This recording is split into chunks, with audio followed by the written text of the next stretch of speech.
The $4.1 billion per launch Space Launch System, NASA's most powerful rocket ever built, might be facing an unexpected fate. In a stunning turn of events, even the U.S. Space Force has joined the growing chorus of voices questioning its future. Colonel Douglas Pentecost's recent statement sent shockwaves through the aerospace community. The Department of Defense sees no need for this massive rocket's capabilities.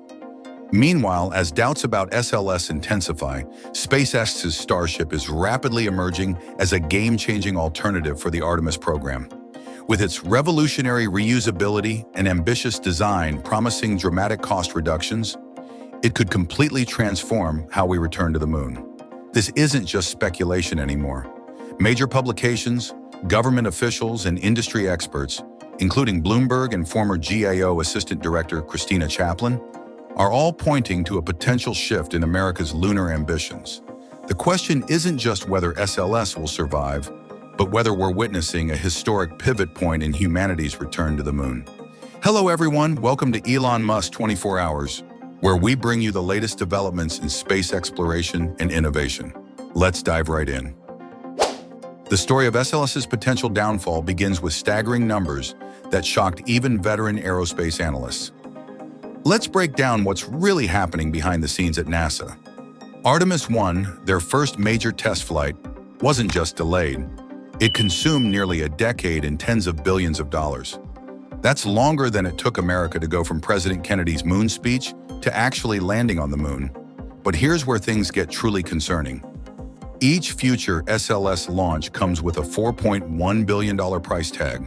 For perspective, that's equivalent to funding an entire Mars rover mission, just for one launch. But the financial hemorrhage doesn't stop there. The ML2 mobile launcher, essentially a very expensive launch pad on wheels, has become a symbol of the program's runaway costs. Originally quoted at $250 million, it has ballooned to an astounding $2.7 billion. NASA contractors have logged over 850,000 overtime hours in just 2 years trying to complete it. That's nearly 100 years worth of regular working hours spent on overtime alone. The problems run deeper than just money. During Artemis 1's return, engineers discovered concerning damage to Orion's heat shield, a critical component that must work perfectly to protect future astronauts. This unexpected issue has sent NASA scrambling for solutions as the clock ticks toward Artemis 2's launch window. But perhaps the most damning criticism comes from within the government itself. Colonel Douglas Pentecost's recent Space Force assessment wasn't just a casual observation. It was a clear signal that even military space experts see no practical use for this massive rocket. This is particularly significant because the Space Force, as America's newest military branch, is actively planning for the future of space operations.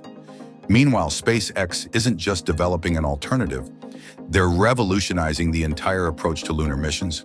Their Starship system, unlike SLS, is fully reusable.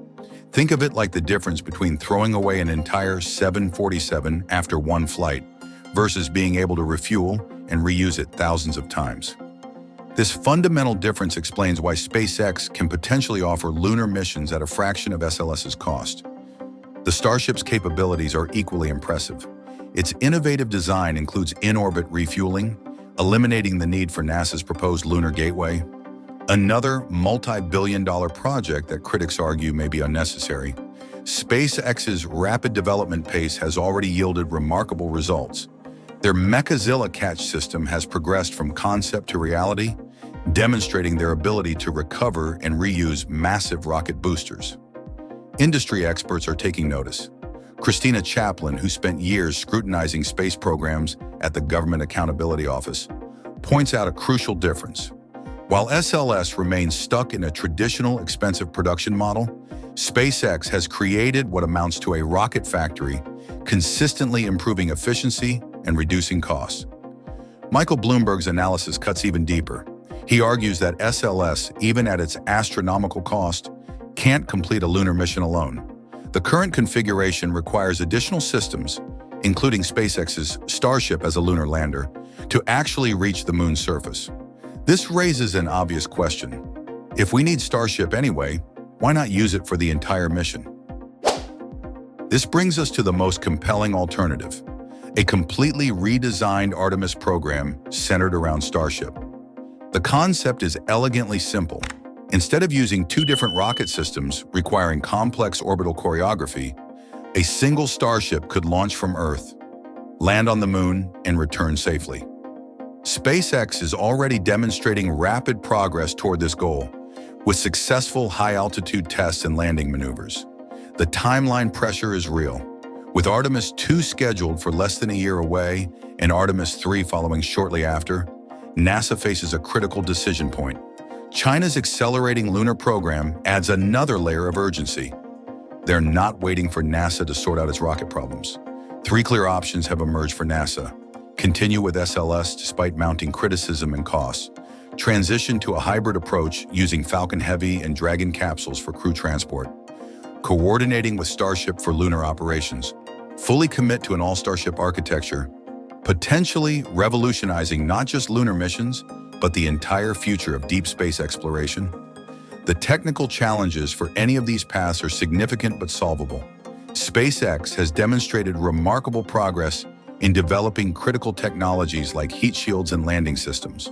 Their track record of rapid iteration and problem-solving stands in stark contrast to the traditional aerospace approach that has bogged down SLS. The financial implications are equally clear.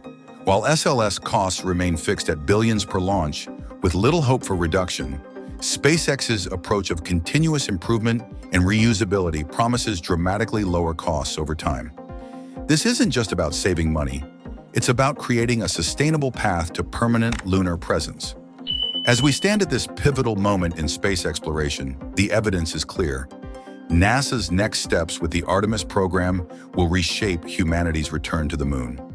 The choice between continuing with the $4.1 billion per launch SLS or embracing SpaceX's revolutionary Starship isn't just about rockets. It's about choosing between the past and future of space travel. The numbers, expert opinions, and technological realities all point to an undeniable conclusion. The era of expendable super heavy launch vehicles like SLS may be drawing to a close. SpaceX's Starship, with its groundbreaking reusability and ambitious capabilities, represents not just an alternative, but potentially a superior path forward for lunar exploration. The next few months will be crucial. NASA's decisions now will determine whether America leads the next chapter of lunar exploration or falls behind in the new space race. We'll be here to bring you every development as this historic situation unfolds. What do you think about NASA's options for the future of Artemis? Share your thoughts in the comments below. If you want to stay updated on this evolving story and other exciting space developments, make sure to hit that subscribe button and join our growing community here at Elon Musk 24 Hours. Don't forget to hit the like button if you found this analysis helpful, and share this video with anyone interested in the future of space exploration.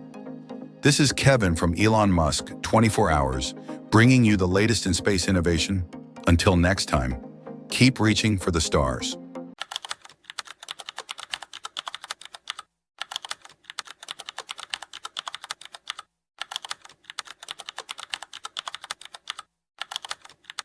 Breaking news.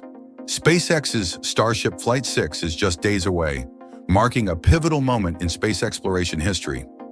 Fresh confirmations from both SpaceX and Elon Musk have sent waves of excitement through the space community, as Ship 31 rolls out with groundbreaking modifications that could revolutionize space travel. But that's not all that's shaking up the space industry. While SpaceX pushes forward at breakneck speed, Blue Origin has unveiled their latest New Glenn developments, though questions still linger about their launch timeline. Meanwhile, in an unexpected twist, China has introduced their own spin on space innovation with a NASA Space Shuttle-inspired vessel designed to service the Tiangong space station. From revolutionary heat shield redesigns to ambitious launch preparations, today's episode brings you the latest developments that are reshaping the future of space exploration. I'm your host from Elon Musk 24 Hours, bringing you the most exciting updates from the cutting edge of space technology. Let's dive right in. The future of space exploration stands at a pivotal moment, and SpaceX's upcoming Flight 6 represents far more than just another test launch. Let's delve into the extraordinary developments that are reshaping our journey to the stars. starting with the revolutionary modifications to Ship 31 that have the space community buzzing with excitement.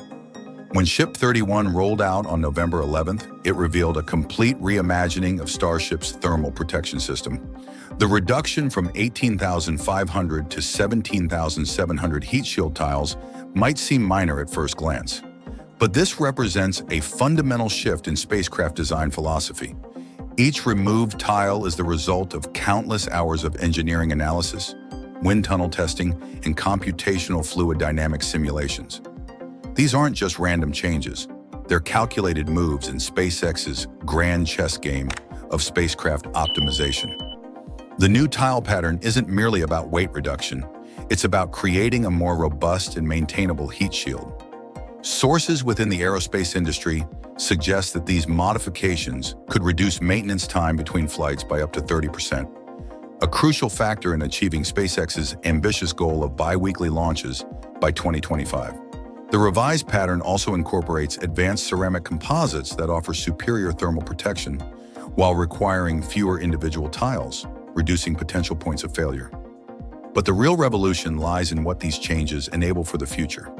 The modified tile layout creates strategic hardpoints that could eventually support catch mechanisms, a development that could transform how we recover spacecraft from orbit. Imagine a future where starships don't just land, they're caught with precision, dramatically reducing the wear and tear associated with traditional landing methods.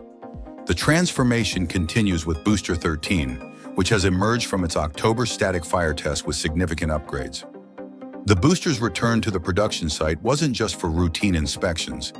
It underwent a comprehensive series of modifications that pushed the boundaries of rocket engineering.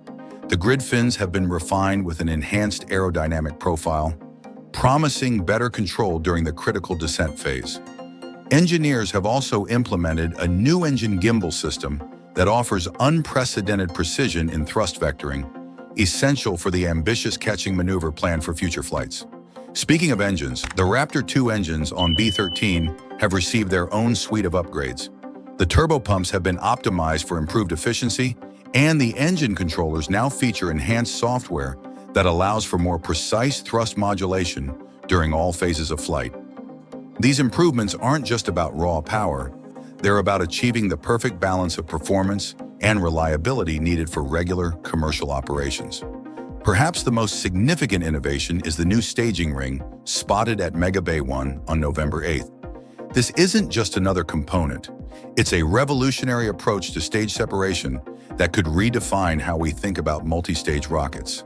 The hot staging system allows Starship's engines to ignite while still attached to the Super Heavy booster, creating a seamless transition between stages that could save precious fuel and improve payload capacity.